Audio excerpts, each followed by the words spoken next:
Thân chào cả nhà, không nên xem chùa đâu đó. Nhớ đăng ký, like, comment để ủng hộ team nha.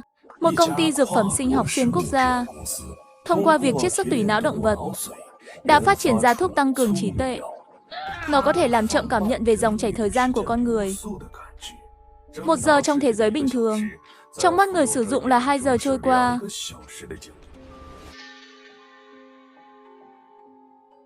Thuốc tăng cường trí tuệ đã ngay lập tức gây bão trên mạng. Thuốc sẽ được ra mắt khi nào? Tôi muốn dùng thuốc để có thể học bài nhanh chóng. Nếu có thể tăng gấp đôi thời gian, tại sao còn phải thức khuya nữa? Đúng là sản phẩm của thời đại. Cùng một khoảng thời gian, bạn có thể trải nghiệm cuộc sống gấp đôi. Cho dù là học hành hay công việc, đều là trải nghiệm vượt trội. Chỉ có điều, thuốc tăng cường trí tuệ vẫn còn ở giai đoạn thử nghiệm. Tác dụng phụ của nó vẫn chưa được làm rõ. Công ty dược phẩm vì thế đang tìm kiếm thêm tình nguyện để nghiên cứu những tác dụng phụ của thuốc. Do số lượng ứng viên quá nhiều.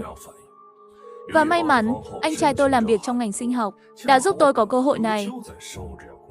Dạo gần đây, tôi đã thua một khoản tiền lớn vì đánh bạc. Thậm chí cả số tiền dự định dùng để cưới vợ cũng bị tôi thua sạch tại bàn bài. Dù biết thuốc có thể có tác dụng phụ với cơ thể, tôi không quan tâm. Hiện tại, tôi chỉ còn có cơ thể. Sau khi tôi bước vào công ty dược phẩm hàng đầu thế giới, một bảo vệ mặc đồng phục đã dẫn tôi lên tầng thượng vào phòng thí nghiệm. Điều tôi nhìn thấy đầu tiên là những thiết bị máy móc chính xác, cùng với các dãy ống nghiệm bên trong chứa các loại chất dinh dưỡng nuôi dưỡng sinh vật. Và những sinh vật kỳ lạ từ quá khứ như rắn dài, bóng đá năm, tất cả đều toát lên vẻ hiện đại và cảm giác tương lai.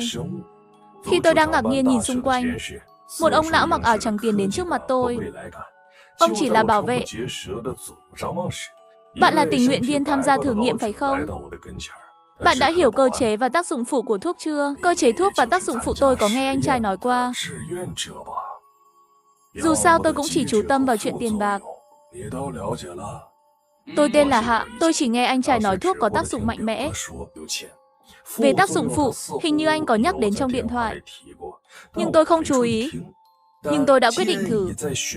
Chỉ cần không phải là những di chứng nặng nề như mất tay mất chân, tôi sẽ quyết tâm thử.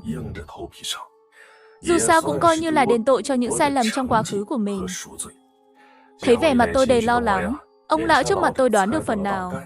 Ông giải thích một cách tỉ mỉ. Này, tôi là giám đốc khoa học của công ty. Bạn có thể gọi tôi là tiến sĩ Tần. Dựa trên nghiên cứu trước đây với chuột bạch, chúng sẽ rơi vào trạng thái kích thích thần kinh bất thường trong vòng 6 giờ sau khi sử dụng thuốc. Sau khi hết tác dụng thuốc, sẽ kèm theo cơn đau đầu. Tôi không thể tin vào tai mình.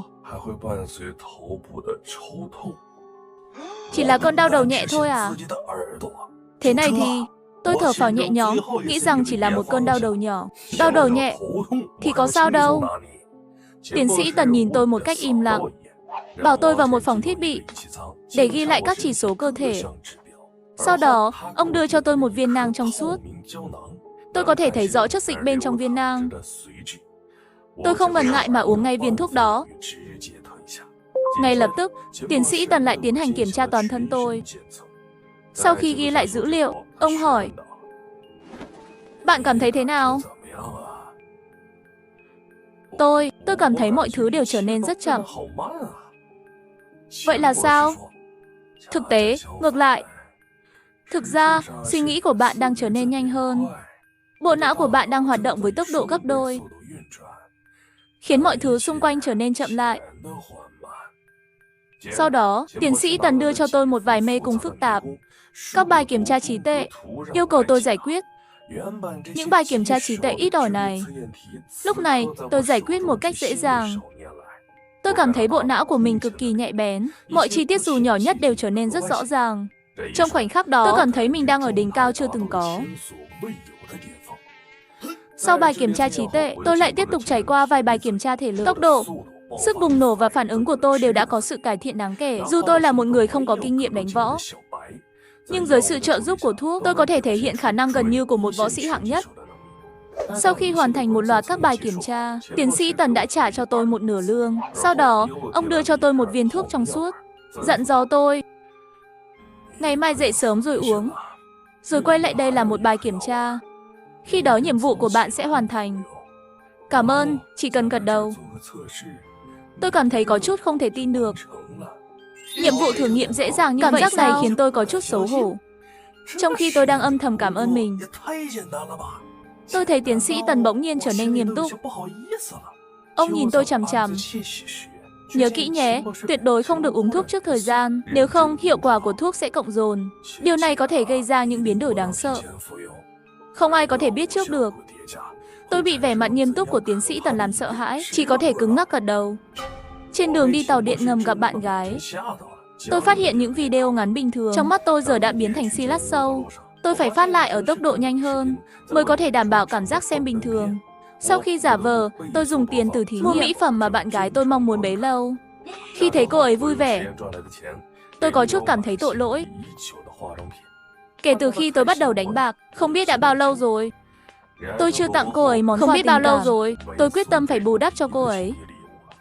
Sẽ không để cô ấy phải chịu đựng sự thiếu sót của tôi nữa. Sau đó tôi đưa cô ấy đi ăn tối, xem phim. Mặc dù đối với tôi, xem phim chậm của thật rất khó chịu, nhưng vì muốn ở bên cạnh bạn gái, tôi vẫn cố gắng chịu đựng. Sau khi xem xong phim, chúng tôi ra về. Sau 6 giờ từ khi dùng thuốc, thuốc đã mất tác dụng. Tôi cảm thấy mọi thứ xung quanh đã trở lại bình thường. Giãn người một cái. Cảm giác này thật sự dễ chịu.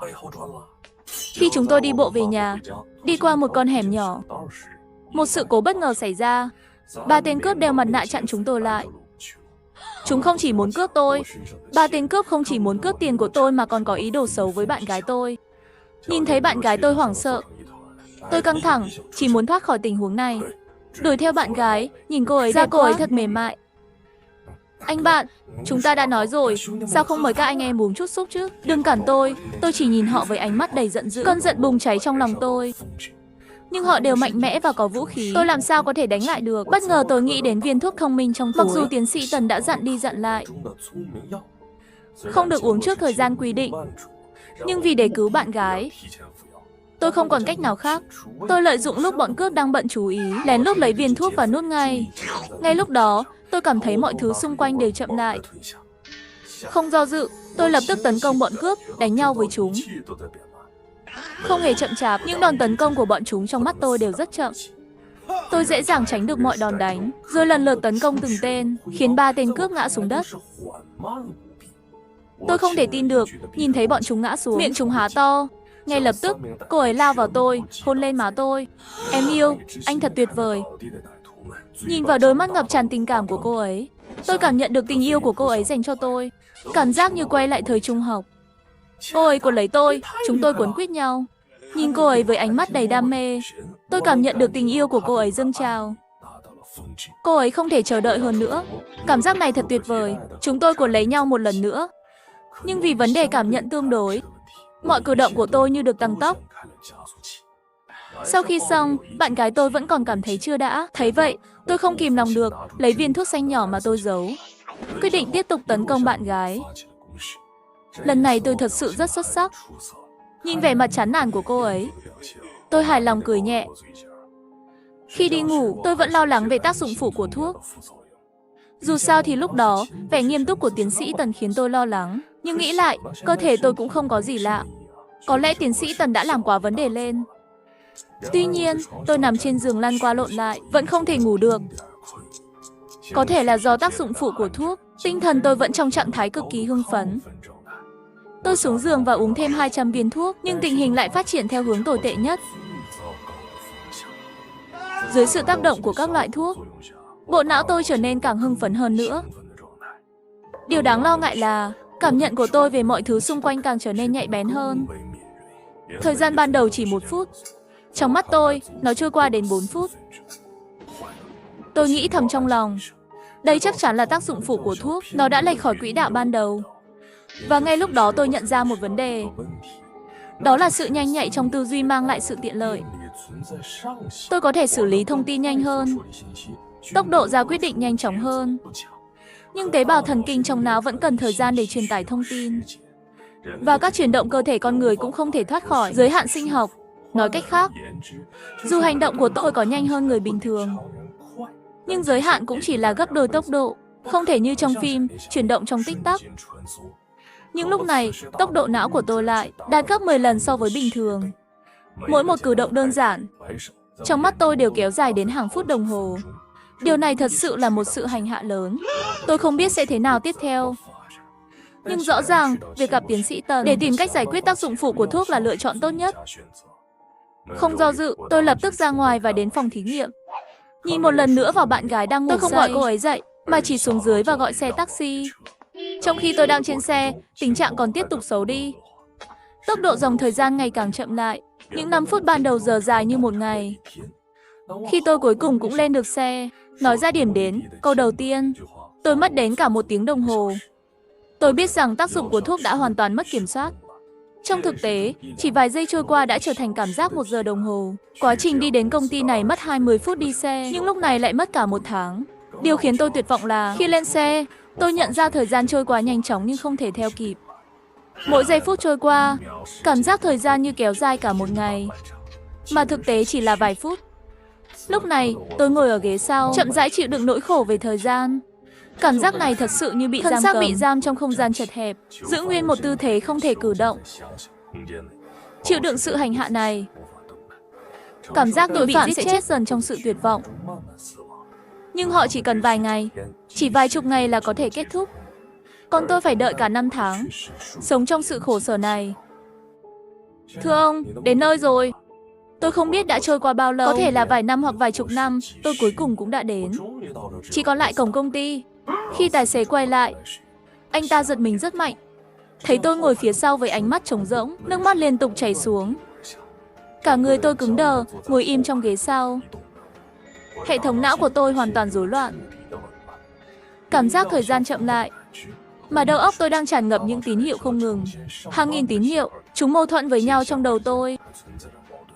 Khối lượng thông tin khổng lồ này vượt quá giới hạn mà cơ thể tôi có thể chịu đựng, khiến tôi mất kiểm soát cơ thể. Cơ thể tôi cứ tiếp tục vận động mà không thể kiểm soát. Lúc này tôi cảm giác như một cỗ máy đang chạy nhanh nhưng thời gian thì đứng yên. Giống như một cỗ máy, chỉ có cái chết là điều tôi mong mỏi nhất. Khó khăn. Tôi cố gắng nói ra lời cuối cùng nhưng không thể. Dù tôi cố gắng thế nào cũng không thể phát ra âm thanh. Cố gắng điều khiển cơ thể nhưng không thể. Tài xế thấy tôi môi rung rẩy, ánh mắt trống rỗng, nước mắt vẫn tuôn ra. Anh ta cũng bị hoảng sợ, không biết làm gì, bối rối. Anh ta lay tôi dậy. Anh không sao chứ? Đừng làm tôi sợ, anh bị đột quỵ rồi sao? Đây không phải lỗi của tôi, không phải lỗi của tôi. Tài xế hoảng hốt, mặt mày tái mét, miệng anh ta liên tục lặp lại những lời từ chối trách nhiệm. Lúc này đang là sáng sớm. Nếu tài xế bỏ tôi xuống xe một cách tùy tiện, với vận may, tôi sẽ phải chịu đựng gió lạnh cắt da. Có thể là chết. Có thể đây sẽ là một cực hình giá lạnh kéo dài hàng trăm năm. Nhưng đó lại là cách tôi duy nhất có thể thoát ra khỏi thế giới này, khỏi địa ngục. Nhưng tài xế không bỏ mặc tôi. Anh ta vội vàng lái xe, chở tôi thẳng đến bệnh viện. Anh ta chỉ kịp nói, anh này đột quỵ bất ngờ. Tôi tốt bụng đưa anh ta vào bệnh viện. Tôi không biết gì thêm. Nói xong, tài xế vội vã rời đi. Lúc này, tôi đã bị thời gian nuốt chửng, không còn khả năng suy nghĩ. Cả người tôi như một bức tượng, ngồi trên ghế bệnh viện. Mặc cho người khác hỏi gì, tôi cũng không thể phản ứng. Y tá thấy tôi đi lạc vào bệnh viện, vội vã đưa tôi đi gặp bác sĩ. Bác sĩ, tình trạng bệnh nhân rất nghiêm trọng, có thể gặp nguy hiểm tính mạng. Anh hãy chẩn đoán ngay. Sau khi bác sĩ kiểm tra nhanh, ông ấy cũng thay đổi sắc mặt. Trong khi đó, bạn gái tôi gọi điện vì thấy tôi không ở nhà. Cô ấy lo lắng gọi điện. Khi điện thoại được nối, một giọng trầm nặng vang lên. Xin chào, tôi là bác sĩ từ bệnh viện Tây Thành. Bạn trai cô hiện đang trong tình trạng rất nguy hiểm, rủi ro trở thành thực vật rất cao. Cô ấy không thể hiểu nổi tại sao người bạn trai mạnh mẽ đột nhiên trở thành người thực vật. Cô ấy xác nhận lại tình trạng, ngay lập tức đến bệnh viện. Khi bạn gái tôi vội vã đến phòng cấp cứu, báo cáo kiểm tra của tôi cũng đã có kết quả. Bác sĩ cau mày nhìn vào báo cáo. Biểu cảm của ông ấy khiến bạn gái tôi như chết lặng. Bác sĩ hỏi về tình trạng bạn trai. Cô ấy vội vàng nắm chặt tay, đầy lo lắng. Cô ấy khẩn trương hỏi, bác sĩ có thể giải thích không? Bác sĩ trả lời, vùng não của anh ấy rất bất thường, hoạt động mạnh hơn bình thường, nhưng não bộ không thể truyền tín hiệu tới tủy sống. Kết quả là cơ thể bị tê liệt. Tôi làm việc nhiều năm, đây là lần đầu tiên tôi gặp phải trường hợp lạ như thế này. Nghe xong, bạn gái tôi không thể nói gì, chỉ có thể khóc nức nở nói, bác sĩ, xin cứu anh ấy, cuộc đời của anh ấy mới chỉ bắt đầu. Bác sĩ im lặng vài giây rồi nói, cách duy nhất bây giờ là phẫu thuật não. Cần tìm ra nguyên nhân. Nhưng ngay khi nhắc đến phẫu thuật, tín hiệu não của bạn trai cô ấy sẽ mạnh hơn. Môi của anh ấy cũng rung lên.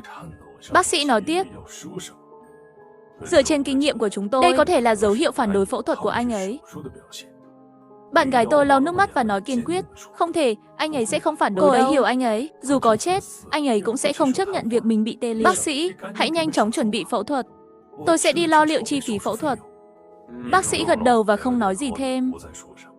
Tôi rơi vào trạng thái sợ hãi tột cùng. Một khi phẫu thuật não bắt đầu, chắc chắn sẽ phải sử dụng thuốc mê. Với những loại thuốc gây mê, tôi rất lo rằng mình sẽ bị đẩy vào một vực sâu tối tăm hơn. Chỉ là lúc này tôi không còn khả năng từ chối. Tinh thần tôi cũng bị tra tấn, cảm giác còn khổ sở hơn cả. Sau khi vào phòng phẫu thuật, bác sĩ sợ tôi hiểu sai, đã ra lệnh cho bác sĩ gây mê tiêm thuốc. Điều tôi lo sợ đã xảy ra. Tôi cảm thấy tốc độ thời gian lại một lần nữa thay đổi. Mỗi giây trôi qua, đối với tôi là vô cùng dài đằng đẵng. Đôi mắt tôi mở to, không thể nhắm lại sau một thời gian dài, không thể ngừng rơi lệ. Bác sĩ phẫu thuật đặt tay lên trán tôi. Chờ đợi một lúc lâu, phát hiện nhịp tim và hơi thở của tôi giống như người đang ngủ. Chỉ có não bộ là có vấn đề. Họ nghi ngờ rằng hệ thống bị trục trặc. Máy móc vẫn hiển thị trục trặc, nhưng chỉ có tôi biết. Bộ não của tôi hoạt động mạnh mẽ, vượt qua giới hạn của máy móc, vì vậy mà kết quả không thể hiển thị. Máy móc ghi lại dữ liệu bất thường. Bác sĩ chủ trì lo lắng vì không biết liệu có nên phẫu thuật hay không. Một mặt dữ liệu khá nguy hiểm, có thể sẽ chết bất cứ lúc nào. Một mặt khác, ông ấy không chắc chắn tôi có đang mê man. Ông ấy giao quyền quyết định cho bạn gái tôi. Cô ấy khóc và nói, bác sĩ, hãy nhanh chóng phẫu thuật cứu anh ấy. Có vấn đề gì tôi sẽ chịu trách nhiệm. Bác sĩ, hãy nhanh chóng làm phẫu thuật để cứu bạn trai tôi sẽ chịu tất cả. Một tiếng thở dài, bác sĩ lại bước vào phòng phẫu thuật.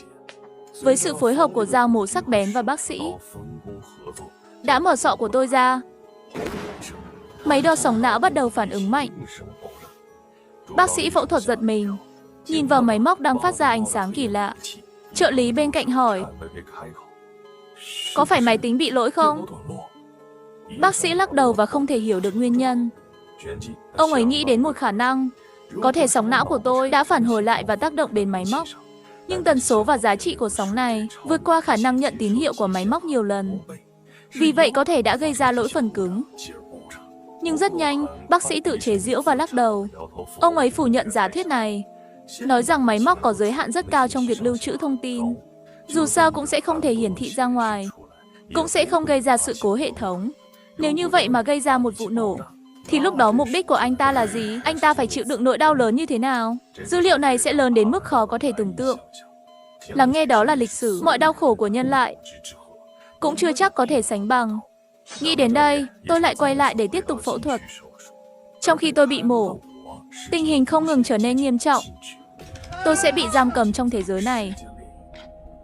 Trong ngục tù vô hình này, không có sự thay đổi về thời gian và không gian, chỉ còn lại bóng tối vô tận. Và những cơn đau đớn không ngừng, giống như bị xẻ thịt, xé xương. Thân chào cả nhà, không nên xem chùa đâu đó. Nhớ đăng ký, like, comment để ủng hộ team nha. Hôm nay là ngày tôi Chủ nhật. Nhiệm vụ hôm nay chỉ có một người sống sót. Đột nhiên một người bạn cùng lớp ngoài cửa sổ nói rằng trưởng khoa đang tìm tôi. Tôi nghi ngờ trong lòng, cơ thể tôi vô thức bước ra khỏi lớp học. Đột nhiên điện thoại hiện lên một tin nhắn trở lại lớp học. Đừng tin tưởng học sinh hoặc giáo viên gọi cho bạn. Cùng lúc đó, tôi thấy người bạn cùng lớp gọi tôi không để ý. Một tin nhắn mới được gửi tới điện thoại tôi. Quy tắc làm sạch 1. Hãy giữ sàn nhà sạch sẽ, dọn sạch thùng rác, lau sạch bảng đen, sắp xếp bàn ghế ngăn nắp, nhưng đừng nhặt những cục giấy màu đỏ. Thậm chí đừng tin những lời trên. 2. Hãy khóa cửa khi dọn vệ sinh để chặn chúng lại. Họ không có chìa khóa, giáo viên sẽ không đến kiểm tra trước. Nhắc lại giáo viên sẽ không đến kiểm tra trước. 3. Xin hãy im lặng khi có tiếng gõ cửa. Nhắc lại giáo viên sẽ không đến kiểm tra trước. 4. Không được phép rời khỏi lớp học trước khi bị kiểm tra. Khi đổ rác bạn có thể rời lớp học 10 phút. Nếu phát hiện một cái đầu người, đừng tin vào nó. 5. Đừng tin những dòng chữ bằng phấn bỗng nhiên xuất hiện trên bảng đen, đặc biệt là màu trắng. Đó là họ đang nói dối ngươi. 6. Hãy tin vào những lời trên giấy màu đỏ và làm như trên. 7. Giáo viên kiểm tra là nam, mặc đồng phục học sinh màu xanh, xin hãy tin anh ấy. Số 8. Đây là trường học dành cho nữ sinh. Đây là trường dạy cho nữ sinh. 9. Đừng cố thoát khỏi trường học, vui lòng về ký túc xá trước 11 giờ 30 phút trên giường. 10. Đừng để họ biết bạn không giống họ. Đọc tin nhắn xong tôi thấy lạnh sống lưng. bởi vì tôi thường không xem phim kinh dị.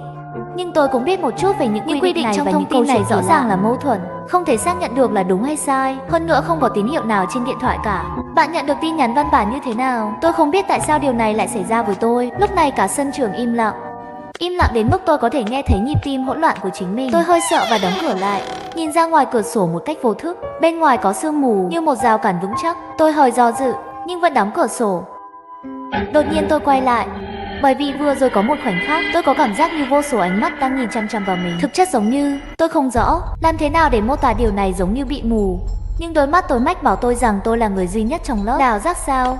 Chắc là ảo giác. Tôi muốn lừa dối mình như vậy. Tôi thậm chí còn muốn thuyết phục bản thân rằng đây chỉ là một giấc mơ. Nhưng khuôn viên kỳ lạ, điện thoại di động có thể nhận tin nhắn dù không có tín hiệu. Tất cả điều này đang nói với tôi đang ở trong một không gian kỳ lạ. Tôi bắt đầu run rẩy không thể kiểm soát. Đầu tôi cũng cứ đau mãi. Tôi muốn chạy ra ngoài và kêu cứu. Nhưng lý trí mách bảo tôi rằng điều gì đó còn khủng khiếp hơn sẽ xảy ra. Tôi do dự không biết mình đang ở đâu, quyết định khóa cửa trước và cửa sau. Không ngờ tôi vừa bước tới cửa, lại thấy lớp học đối diện đã chật kín người. Cô giáo duyên dáng đang quay lưng ra xa tôi, cầm bút chỉ vào chủ đề trên bảng để giải thích. Khoảng khắc đó, tôi cảm giác như người đi một mình trong đêm tối. Nhìn thấy ánh sáng, tôi nở nụ cười và chuẩn bị rời khỏi lớp học. Đột nhiên quy tắc thứ tư xuất hiện trong đầu tôi. Không được phép rời khỏi lớp học trước khi bị kiểm tra. Tôi không thể không run rẩy, bước chân dừng lại giữa không trung. Lúc này cô giáo quay lại. Cô ấy nhìn tôi rồi nhẹ nhàng nói, bạn có chuyện gì vậy? Lúc đó máu khắp người tôi như đóng băng lại. Răng tôi không khỏi kêu lập cập. Cô ấy thậm chí còn không có khuôn mặt. Đã đề cập ở tập trước. Tôi để ý thấy lớp học đối diện đầy người. Tôi đang định đi qua và nhìn xem. Cô giáo bất chợt đến bên cửa sổ. Kinh hoàng phát hiện cô cũng không có mặt. Khi tôi vẫn còn hoảng loạn, đột nhiên cô ấy xuất hiện bên ngoài cửa sổ lớp học, lộ ra bộ mặt dữ tợn. Em đang làm nhiệm vụ, tại sao không dọn dẹp đi? Tôi vội lùi lại và đóng cửa và khóa lại. Bạn rất dễ thương, cô ấy nói qua cửa sổ và chảy nước bọt. Sau đó rồi rời đi. Tim tôi sắp ngừng đập. Nhưng chợt nhận ra cô ấy vẫn chưa quay lại lớp học đối diện. Cô ta đã đi đâu rồi? Đột nhiên khuôn mặt hung dữ của cô ta đập vào cửa sổ là hết. Tôi sợ hãi lùi lại. Chỉ sau đó tôi mới nhận ra rằng cô ấy không phải là người duy nhất. Đầy những khuôn mặt nhợt nhạt dày đặc. Điều duy nhất của họ là đều không có khuôn mặt, nhưng tất cả họ đều đang nhìn tôi. Kiểu tác động trực quan này khiến da đầu tôi tê dại. Tôi lập tức bịt chặt miệng lại. Tôi sợ nếu gây ra tiếng động sẽ thu hút con ma ngoài cửa. Nhưng trong lớp học có an toàn không? Lý trí và cảm xúc đan xen trong đầu. Tôi hít một hơi thật sâu, điều chỉnh nhịp đập của tim. Nhìn xuống điện thoại, đã 10 giờ 5 phút rồi.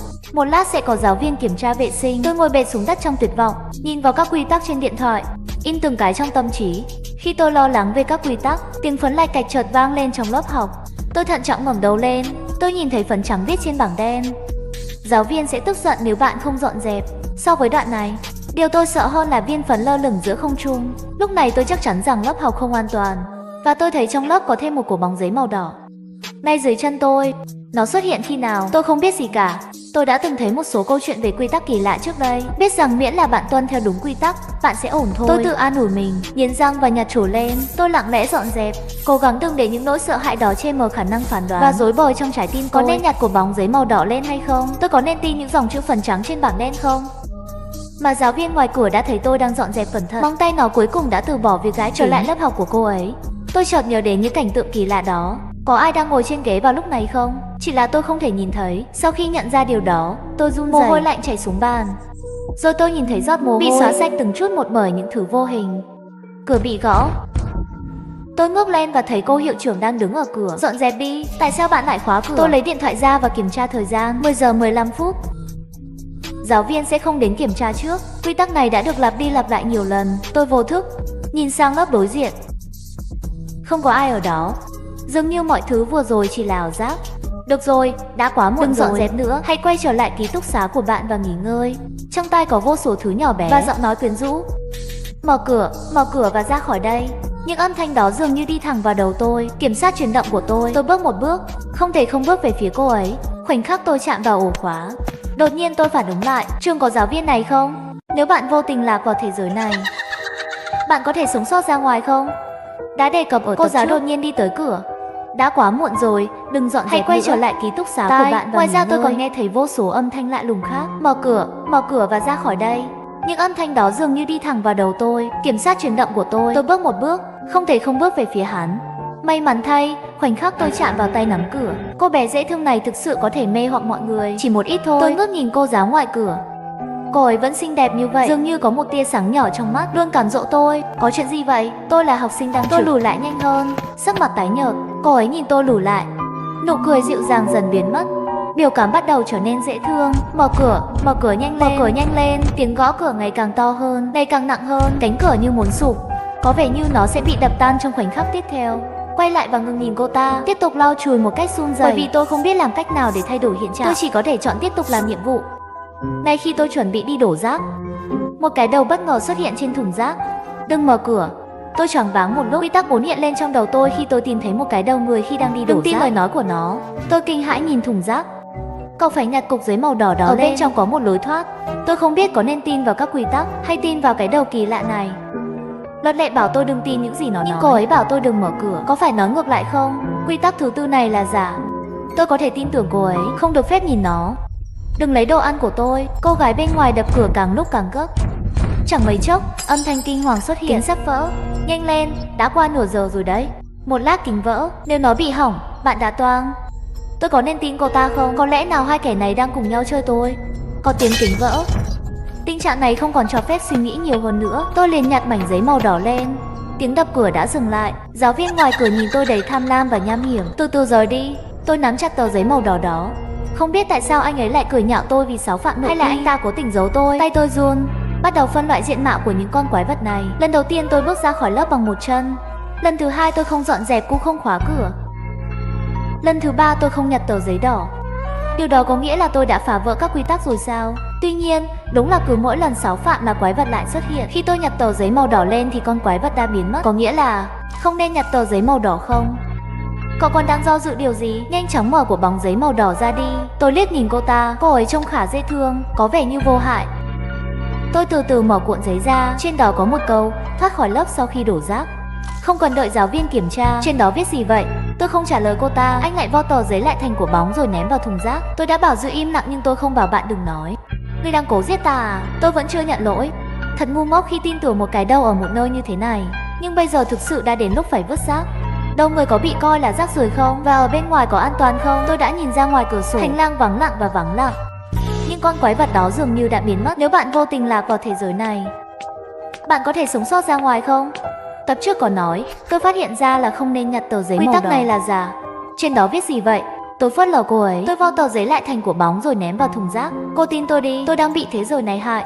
Tôi sẽ giúp anh. Tôi nghĩ tôi vẫn không thể tin được những gì cái đầu ấy. Vẫn phớt lờ cô ấy. Đã đến lúc phải đổ rác rồi. Tôi nhặt thùng rác rồi bước ra ngoài. Bên ngoài yên tĩnh quá, tôi không muốn ra ngoài chút nào. Cậu sẽ không đi đổ rác phải không? Quy tắc này là giả. Đó là lúc tôi đi đổ rác, bị quái vật cắn đó. Khi thức dậy, bạn sẽ chỉ còn một cái đầu. Muốn đi thì đừng mang tôi theo. Tốt nhất chúng ta nên về ký túc xá. Có một ký túc xá ở đó. Tôi phớt lờ cô ấy, mở cửa thật mạnh. Cả hành lang yên tĩnh. Chỉ có tiếng bước chân của tôi vang vọng. Đột nhiên một tiếng hét vang lên. Tiếng kêu này khiến tôi sợ đến mức suýt đánh rơi thùng rác. Giọng điệu của đầu người càng sợ hãi hơn. Tôi đã bảo đừng đưa tôi đi cùng. Hãy nhanh chóng đưa tôi trở lại lớp học đi. Thực sự sẽ chết. Tôi cau mày và nhìn về hướng phát ra tiếng hét. Đèn ở đó đã tắt. Tối đen. Tôi nhìn chỗ khác. Xuống dưới nhanh hơn. Tôi cầu xin bạn, đừng vào phòng rác. Tôi thực sự sợ hãi. Tôi thực sự không thể chịu được tiếng ồn từ cái đầu này. Lấy một cổ bóng giấy và nhét thẳng vào miệng cô ta. Tôi quay lại và thấy một người đang đứng trước mặt tôi. Hãy nhìn kỹ hơn. Hóa ra là cô giáo ở lớp đối diện tôi. Lúc này tôi chỉ cách mặt anh chưa đầy nửa mét. Trái tim tôi đập nhanh.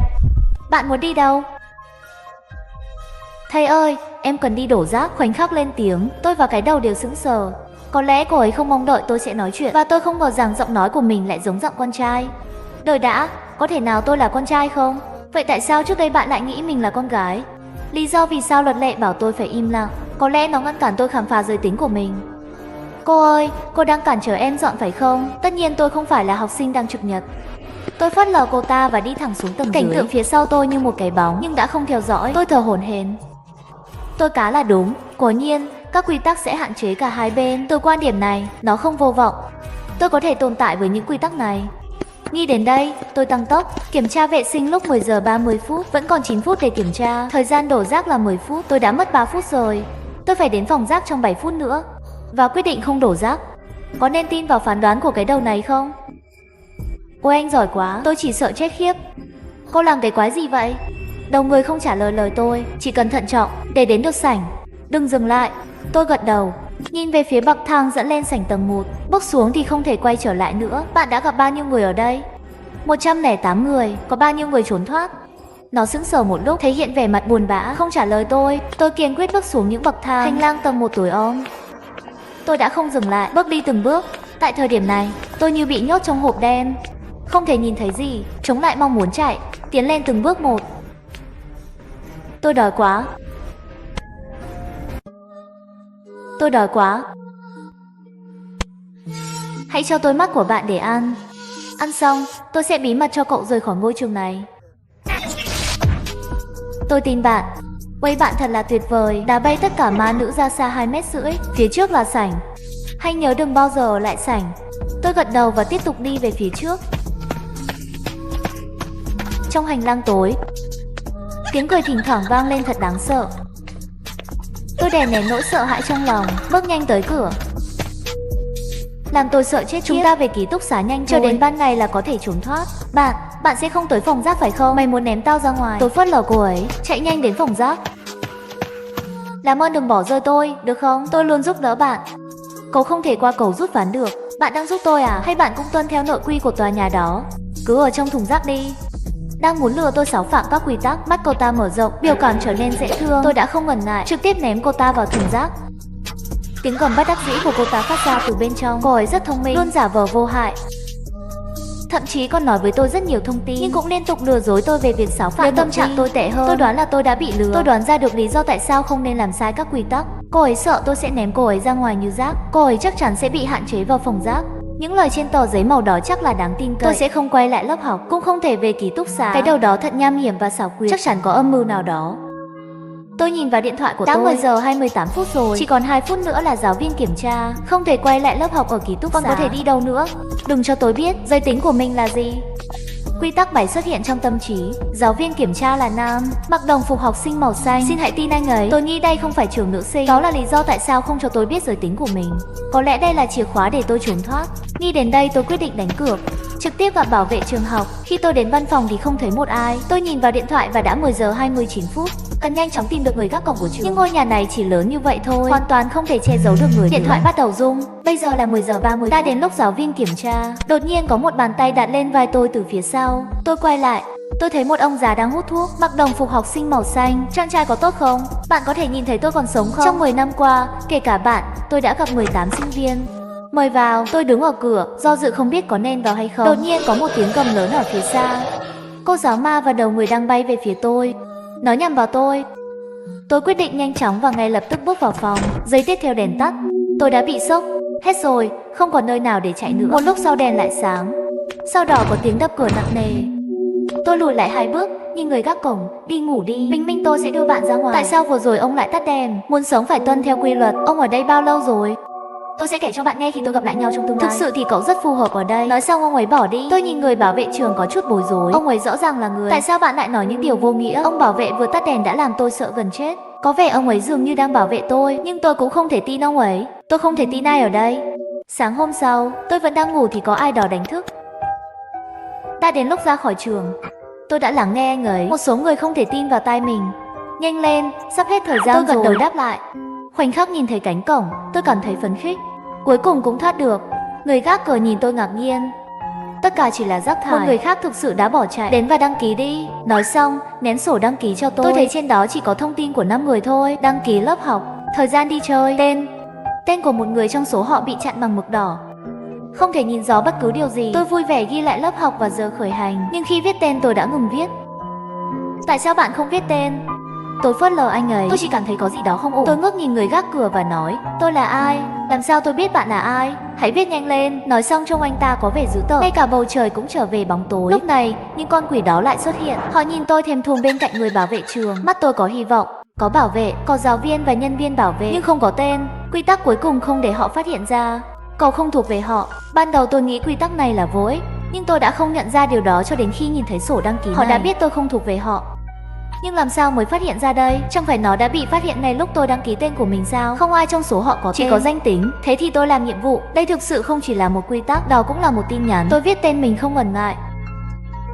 Sinh viên trực nhật. Sự có mặt của bảo vệ trường học là nơi đáng sợ nhất. Anh ấy đã làm tôi thoải mái, khiến tôi nghĩ mọi thứ thực sự sắp kết thúc. Thử hỏi một người muốn trốn thoát khó đến mức nào? Làm sao tôi có thể nghĩ nhiều như vậy? Có lẽ tôi sẽ điền vào mẫu đơn và bỏ trốn ngay lập tức. Tôi không biết ngay lúc tôi điền tên mình, tôi không thể chạy ra ngoài được nữa. Tôi đưa sổ đăng ký cho người gác cửa. Người bảo vệ nhìn tôi chằm chằm một lúc lâu. Cuối cùng ông ta miễn cưỡng mở cửa.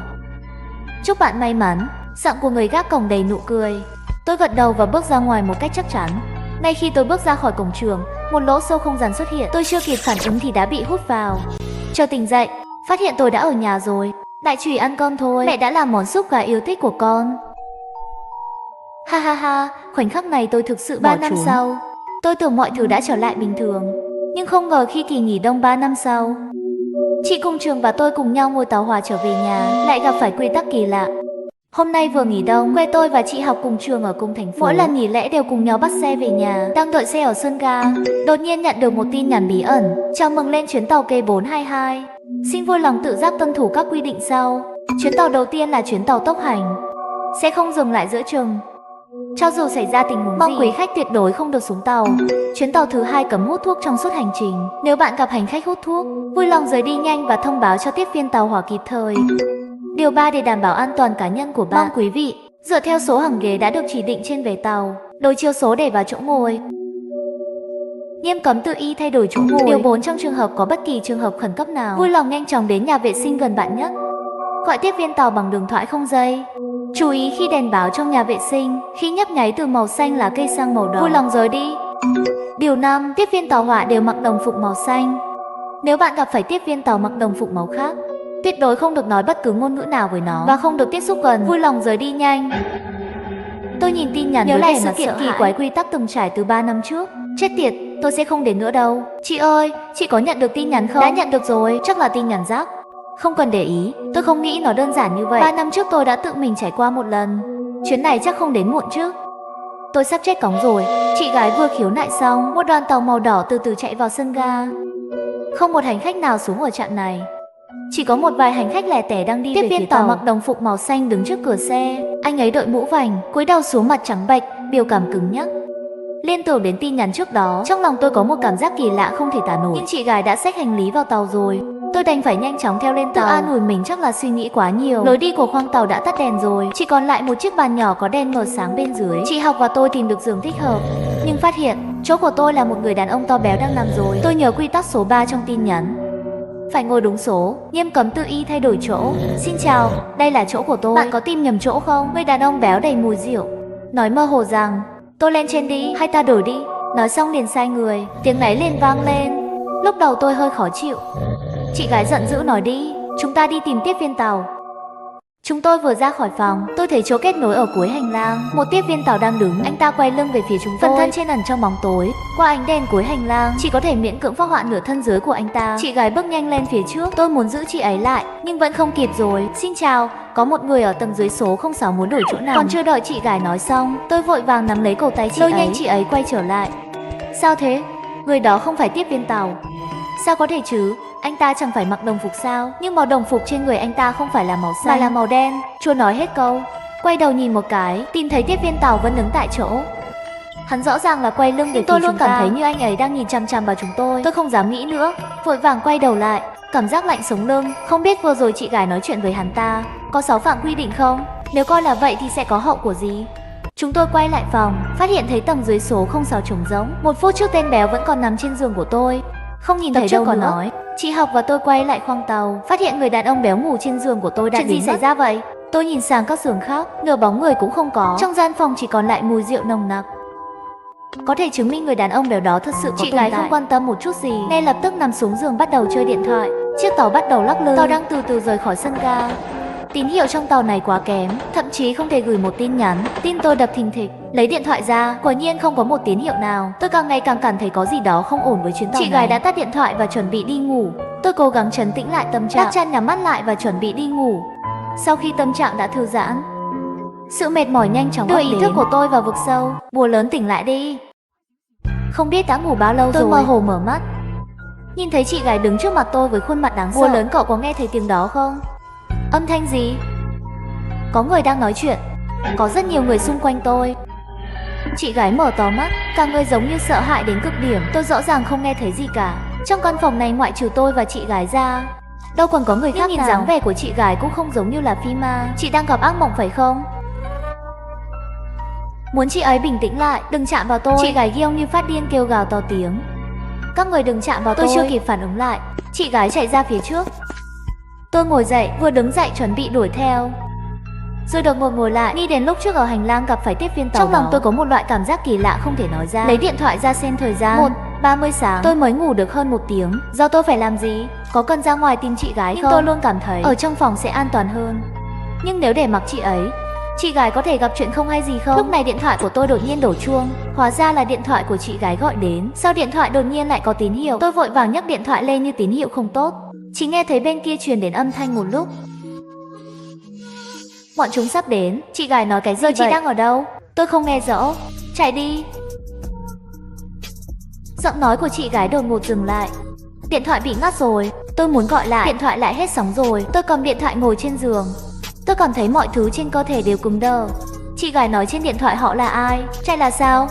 Có phải là nhắc tôi nhanh chóng rời khỏi phòng không? Tôi chưa kịp nghĩ rõ những vấn đề này, đột nhiên nhớ đến âm thanh tích tắc. Giống như đầu khoang tàu đang nhỏ nước xuống. Ngay sau đó trước mắt lóe lên một bóng đen. Có thứ gì đó rơi xuống trước mặt tôi. Nó xem qua, một cơ thể béo nằm trên mặt đất. Không có chân tay, đầu bị vặn lại, mắt hắn mở to. Mồm mở to, khuôn như đã trải qua chuyện kinh khủng gì vậy.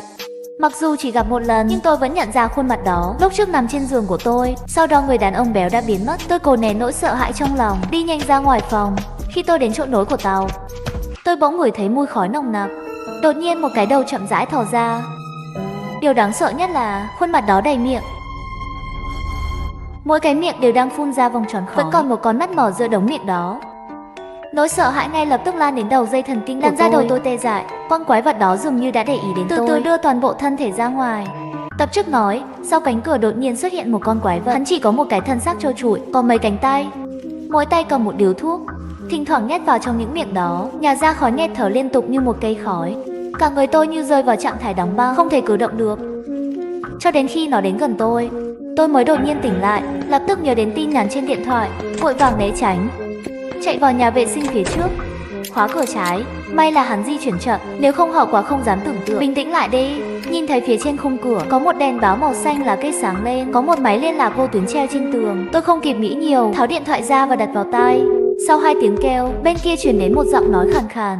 Xin hỏi có gì cần giúp đỡ không? Chỉ biết nói có thứ đang hút thuốc. Được, chúng tôi sẽ cử tiếp viên tàu đến xử lý. Xin vui lòng ở yên trong nhà vệ sinh. Ngoài. Sau khi cuộc gọi tắt, tôi trốn trong nhà vệ sinh run rẩy. Trong thực tế sao có thể có loại quái vật như vậy? Cố gắng tìm kiếm khe hở. Tôi nhận thấy đèn báo trên khung cửa đột nhiên từ trạng thái màu xanh lá cây chuyển sang màu đỏ nhấp nháy. Tôi đứng sững một chút, sau đó nhớ lại quy tắc số 4 trên tin nhắn. Khi đèn báo trong nhà vệ sinh khi nhấp nháy từ màu xanh lá cây sang màu đỏ, vui lòng rời đi sớm nhất có thể. Nhất thời lúc đó. Nhưng nếu tiếp tục ở trong nhà vệ sinh, có 6 phạm quy định không? Khi trái tim tôi vô cùng rối ren, chỉ là đèn bỗng nhiên tắt. Cửa nhà vệ sinh đột nhiên mở ra. Một tiếp viên tàu mặc đồng phục màu xanh đứng ở cửa. Xin chào, hành khách hút thuốc đã được đưa đến phòng cảnh sát để giáo dục phê bình. Bạn có thể đi ra. Tôi sợ hãi bước ra khỏi nhà vệ sinh.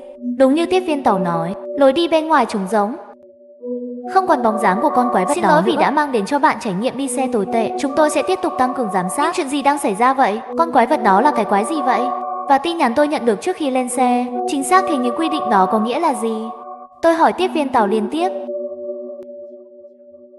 Tất cả đã được giải đáp, nhưng tiếp viên tàu chỉ nhìn chăm chăm vào tôi, trả lời thành thực với tôi. Vì sự an toàn của cậu, xin vui lòng tự giác tuân thủ quy tắc đi tàu. Nói xong tiếp viên hàng không liền quay người chuẩn bị rời đi. Tôi nhớ người đàn ông béo trong phòng lại nhanh chóng gọi tiếp viên hàng không lại, kể lại cho anh ấy nghe tình hình trong phòng. Đừng lo, tôi sẽ xử lý. Tiếp viên hàng không đưa tôi đến trước mặt người đàn ông béo, bật đèn pin lên, chỉ là chụp ảnh xác người đàn ông béo. Hắn từ từ biến mất, chỉ để lại một vệt dấu tích trên mặt đất. Rất xin lỗi, chỗ nằm của cậu đã bị bẩn rồi, tạm thời không sử dụng được. Xin vui lòng đợi một chút, chúng tôi nhanh tay dọn dẹp cho bạn. Vậy bạn có thể giúp tôi đổi giường khác không? Xin lỗi, giờ xe đã đầy. Xin hãy kiên nhẫn chờ đợi. Ngoài ra, vì sự an toàn cá nhân của bạn, xin hãy cố gắng ở yên tại chỗ, đừng tùy tiện đi đến các khoang khác. Sau đó tiếp viên tàu không để ý đến tôi nữa, quay lưng rời đi. Trong khoang tàu tối tăm chỉ còn lại một mình tôi. Tập trước nói, tiếp viên tàu chỉ chiếu đèn pin. Thi thể của người đàn ông béo biến mất. Sau đó nói với tôi vài câu rồi rời đi. Trong khoang tàu tối tăm chỉ còn lại một mình tôi. Tôi lấy điện thoại ra xem một chút, vẫn không có tín hiệu. Chị gái cũng vẫn chưa biết tin tức. Tôi cảm nhận được tốc độ của đoàn tàu chậm dần. Tôi nhìn ra cửa sổ, tàu đang chậm lại vào một nhà ga. Chuyện gì vậy? Không phải chuyến tàu này sẽ không dừng lại giữa chừng sao? Giống như để trả lời những nghi ngờ của tôi, một đài phát thanh vang lên trong tàu. Chào các hành khách thân mến, do tình huống bất ngờ, chuyến tàu này sẽ được sửa chữa tạm thời. Xin vui lòng tuân thủ quy định, đừng tự tiện xuống tàu. Phát sóng vừa kết thúc, bên kia tàu có một tiếng bước chân dồn dập. Tôi quay đầu lại, nhìn thấy chị gái ủ rũ bước nhanh đến. Chị ơi, chị không sao chứ? Tôi ngạc nhiên vừa vui mừng, nhìn chị ấy từ trên xuống dưới, ngoại trừ sắc mặt hơi nhợt nhạt. Mọi thứ có vẻ bình thường, bua lớn, chuyến tàu này không bình thường. Chúng ta phải đi sớm. Ra khỏi xe đi. Tôi giật mình, không thể tin được nhìn về phía chị. Nhưng mà chị gái ngay cả hành lý cũng không định lấy nữa, kéo tôi đi ra ngoài khoang tàu. Chuyện gì đã xảy ra vậy? Một hai câu giải thích không rõ, cho xuống tàu rồi nói. Nhưng vừa rồi thông báo nói hành khách không thể xuống xe giữa chừng. Loa phát thanh đó cố tình nói dối bạn, nếu bạn tiếp tục ở lại, sớm muộn gì cũng phải bị vẻ ngoài của chị gái sợ hãi. Chị ấy nắm lấy cổ tay tôi, hình như sợ tôi sẽ chạy trốn. Chị gái kéo tôi đến chỗ nối tàu, không biết bằng cách nào, chị ấy thật sự mở được của tàu. Chị ấy kéo tôi ra khỏi xe. Tôi cố gắng bỏ tay chị gái ra, lùi vài bước. Vậy thì cậu cứ ở lại chờ chết đi. Chị gái quay người rồi xuống tàu, bóng người trong nháy mắt đã biến mất trong bóng đêm. Tôi đứng yên tại chỗ, chẳng lẽ sự thật giống như chị gái nói, những quy định đó đều là dối trá. Nếu không, bên ngoài có một tiếng hét thảm khốc làm tôi giật mình. Một tiếp viên tàu mặc đồng phục màu đỏ ra khỏi bóng tối. Hắn cúi đầu, trong tay cầm một vật thể hình tròn, mở to mắt nhìn, hóa ra là đầu của chị gái. Tiếp viên tàu đó bước vào xe, đóng cửa xe lại. Khi anh ấy ngẩng đầu nhìn tôi, mồ hôi lạnh thấm đẫm quần áo của tôi. Cậu đi đâu vậy? Tôi nhìn tay hắn, đầu của chị gái học cùng trường. Không dám hỏi, vừa định quay lại nhưng thì tìm thấy phía bên kia một tiếp viên tàu mặc đồng phục đen đứng chặn đường tôi. Lần này tôi đã nhìn thấy khuôn mặt của anh ấy. Tôi sợ răng run lập cập. May mà nhà vệ sinh không xa. Tôi trốn vào nhà vệ sinh như lần trước, chuẩn bị lấy điện thoại trên tường gọi tiếp viên hàng không. Nhưng máy điện thoại hình như bị mất điện rồi, không có phản ứng gì cả. Lúc này tôi chợt nhớ ra, thông thường khi tàu dừng ở ga, nhà vệ sinh sẽ bị khóa. Nhưng tại sao tôi có thể mở cửa? Tôi ngẩng đầu lên như thể tôi có linh cảm, tin thấy đèn báo trên khung cửa chuyển sang màu đỏ. Trong nháy mắt toàn bộ con người tôi hoàn toàn bị nuốt chửng bởi nỗi sợ hãi. Tôi đã cố hết sức để thoát ra khỏi nhà vệ sinh, không mở được cửa. Cho đến khi tôi cố gắng lần cuối cùng tôi cũng mở được cửa. Hai tiếp viên tàu giả ở cửa đã biến mất. Tôi quay lại xe, tìm thấy khoang tàu lúc này giống như bị một cú va đập mạnh, lộn xộn mọi thứ. Tôi không biết chuyện gì đã xảy ra, đành phải đi về hướng đầu xe. Tôi đến khoang tàu bên cạnh, một mùi thối giữa kinh tởm bốc lên mặt tôi. Đưa mắt nhìn, mấy cái xác nằm trên giường. Tôi bịt miệng lại, cố nén cảm giác buồn nôn, chuẩn bị tiếp tục đi về phía trước. Có người đột nhiên bịt miệng tôi từ phía sau. Tôi đang đấu tranh, nhưng lại nghe thấy bên tai truyền đến một âm thanh quen thuộc, hô lớn: tôi là chị, đừng lo lắng, chị chẳng phải đã.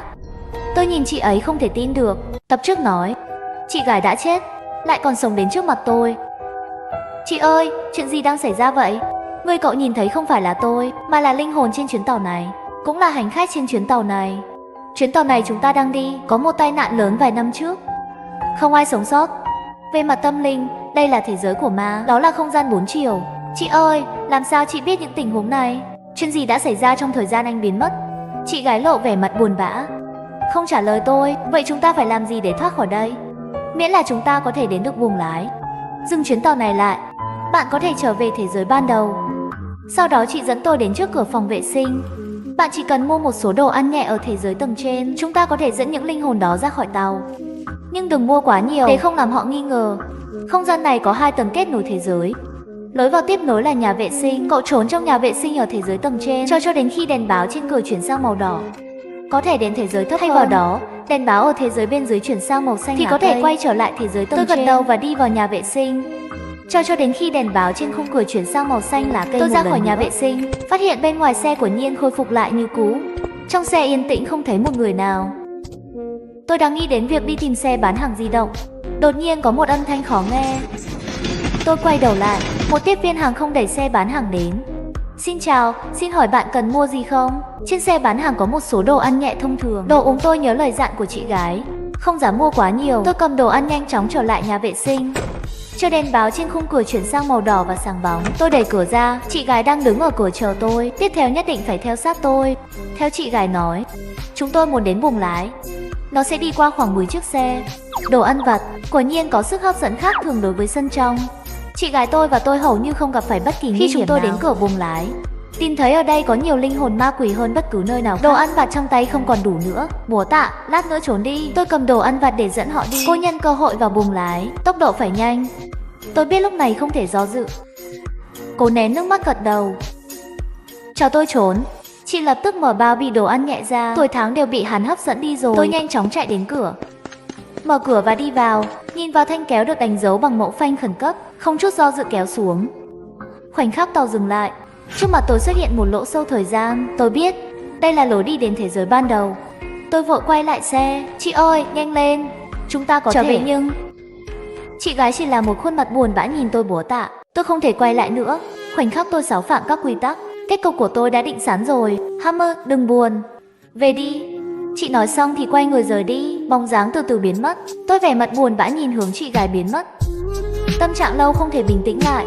Tôi bước vào hố sâu thời gian. Trong nháy mắt xuất hiện ở trạm. Giống như mọi thứ đã trải qua trước đây, như chưa từng xảy ra. Nhưng chị gái không bao giờ về được nữa. Tôi cố kìm nước mắt bước về nhà. Không biết sau này còn phải trải qua bao nhiêu quy tắc nữa. 2 năm rưỡi sau khi anh trai mất tích, tôi nhận được tin nhắn từ người anh trai mất tích. Trên tin nhắn chỉ có một câu: đừng đi lên cầu thang ở nhà. Tôi đã bị sốc và nghi ngờ. Tôi vội vàng gọi điện thoại cho anh trai. Tôi muốn biết 2 năm nay anh trai đi đâu rồi. Nếu anh trai còn sống, sao không về nhà? Nhưng đầu dây bên kia vẫn không ai trả lời. Bố mẹ tôi hiếm khi ở nhà vào ban đêm. Từ nhỏ đến lớn, họ hầu như không quan tâm đến tôi và anh trai tôi. Khi còn nhỏ, cha tôi thường đánh và mắng tôi và anh trai tôi. Sau khi anh trai mất tích, tôi như bị điên khi đi tìm anh trai. Cha mẹ không quan tâm đến anh trai. Họ thậm chí không thèm đến đồn cảnh sát báo án. Ngay khi tôi chuẩn bị đi ra đồn cảnh sát, khi tôi đưa tin nhắn này cho cảnh sát xem, tôi dừng bước rồi. Trong phòng khách nhà tôi lại xuất hiện một cái cầu thang. Cầu thang màu đỏ thẫm này kéo thẳng vào bóng tối. Tôi không thể nhìn thấy những gì trên đó. Lúc này điện thoại của tôi bị rung điên cuồng. Tất cả đều là tin nhắn từ anh trai. Cầu thang này cho tôi một cảm giác đáng sợ. Nhưng tại thời điểm này, tôi thấy một con búp bê lăn xuống cầu thang. Búp bê gấu con lăn thẳng vào của tôi. Con búp bê dưới chân tôi rất quen thuộc. Là quà sinh nhật tôi tặng cho anh trai. Sau khi anh trai mất tích, con búp bê này cũng tôi run rẩy nhặt con búp bê gấu con này lên. Đột nhiên tôi nhìn thấy bụng của con búp bê. Bên trong hình như có cái gì đó. Tôi dùng tay sờ, đó là một ghi chú. Lên cầu thang đi. Tôi bị mắc kẹt trên đó. Chữ viết trên ghi chú tôi rất quen thuộc, là chính anh trai. Nhưng đồng thời, điện thoại của tôi lại rung lên điên cuồng. Tôi nhận được hàng chục tin nhắn từ anh trai tôi. Đừng lên đó, đừng lên cầu thang đó. Trong một lúc tôi đã sửng sốt. Tôi có nên tin lời ghi chú không? Vẫn nên tin nhắn này. Nhưng có một điều có thể xác nhận, đó là anh trai rất có thể ở trên cầu thang. Tôi do dự một lát, vẫn là không do dự bước lên bậc thang. Lúc này tim tôi đập nhanh nhất. Tôi tìm thấy, trước mặt là cấu trúc giống như nhà tôi. Trong một giây, tôi nghĩ rằng cầu thang vừa rồi chỉ là ảo giác của tôi. Tôi quay đầu lại, cầu thang màu đỏ thẫm này đã biến mất rồi, như chưa từng tồn tại. Khi tôi dần dần thư giãn, cửa nhà bố mẹ mở ra. Người mẹ đáng lẽ phải làm thêm giờ ra khỏi phòng. Bố Tạ, hơn nửa đêm cậu không ngủ, đứng đây làm gì? Mẹ tôi nhìn tôi với vẻ mặt thiếu kiên nhẫn. Tôi nhanh chóng giải thích. Tôi vừa định hỏi mẹ tôi sao lại ở nhà. Một cảm giác mát mẻ từ lòng bàn chân của chạy thẳng lên trán tôi. Một cảm giác mạnh mẽ rằng có điều gì đó làm tôi lạnh cả người. Tôi cẩn thận đưa đầu về phía mặt mẹ tôi. Mặt trái của mẹ ban đầu có một nốt ruồi đen rất rõ ràng, nhưng bây giờ nốt ruồi này xuất hiện ở vị trí mắt phải. Tôi nhận ra một điều đáng sợ. Đây có thể không phải là nhà cũ. Lúc này cha tôi cũng từ trong phòng đi ra. Cha tôi bị cận thị nặng, lúc nào cũng đeo kính, và rõ ràng ông ấy không phải là cha tôi. Khi tôi nhận ra điều đó, tôi muốn trốn trong phòng ngay lập tức, nhưng mẹ tôi đã nắm lấy tay tôi. Cún con có lấy trộm 100 đồng của tôi không? Cái tên này tôi nghe từ nhỏ. Ngay cả người bạn thân nhất của tôi cũng không tin một người mẹ có thể gọi con trai mình như vậy. Tôi đã lấy tiền của mẹ tôi 2 ngày trước. Bởi vì tôi muốn dùng số tiền này để sao chép học phí học. Tôi đã yêu cầu mẹ tôi cho tôi 100 đô la, nhưng bị hắn không kiên nhẫn từ chối. Con chó nhỏ này của bạn bây giờ học cách ăn cắp tiền rồi. Xem ra đã lâu rồi tôi không đánh cậu. Cô không nhớ cảm giác đau đớn, phải không? Cha tôi đến trước mặt tôi, khóe miệng phóng đại khuôn mặt Hy, trong tay còn cầm một con dao dựa dài 2,5 mét. Một khoảnh khắc, toàn thân tôi như rơi vào địa ngục lạnh lẽo. Anh trai tôi đã mất tích 2 năm rưỡi rồi. Tôi đi tìm anh trai, bước lên cái cầu thang đáng sợ này, đến nhà cố của tôi, cùng một chỗ. Cha mẹ già bước ra khỏi phòng, nhìn tôi với vẻ mặt dịu dàng. Tôi sợ hãi lùi lại. Ngay lúc này, tôi nghe thấy tiếng anh trai tôi nó ra khỏi phòng tôi. Bố, đến đây nhanh lên. Tôi vội vã chạy về phòng ngủ của mình. Sau khi đóng cửa, tôi lập tức khóa cửa lại. Nhà kho trong phòng giống hệt phòng của tôi. Đồng hồ trên tường chắc bị hỏng rồi. Mãi ở lại 2 giờ rưỡi, nhưng trong phòng chỉ có một mình, không có bóng dáng của anh trai. Tôi thấy một tờ giấy trắng trên giường.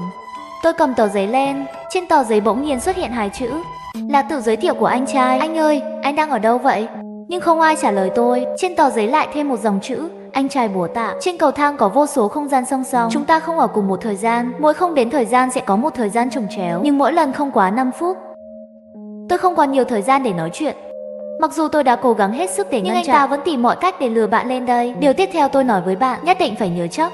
Cố gắng không che đậy lời nói của cha mẹ, nếu không họ sẽ trừng phạt anh. Nhà vệ sinh là nơi an toàn, bất kỳ nguy hiểm nào bạn gặp phải đều có thể trốn vào nhà vệ sinh. Nhưng hãy nhớ rằng đèn nhà vệ sinh có màu vàng. Mặc dù nhà vệ sinh rất an toàn, nhưng đừng ở trong nhà vệ sinh quá 15 phút. Đừng nhìn dưới gầm giường, nếu vô tình nhìn thấy, hãy nín thở ngay lập tức. Nếu phát hiện cha mẹ thay đồ ngủ màu đỏ, hãy trốn vào nhà vệ sinh ngay lập tức. Chúng không vào được, cô có thể ra khỏi nhà qua cổng.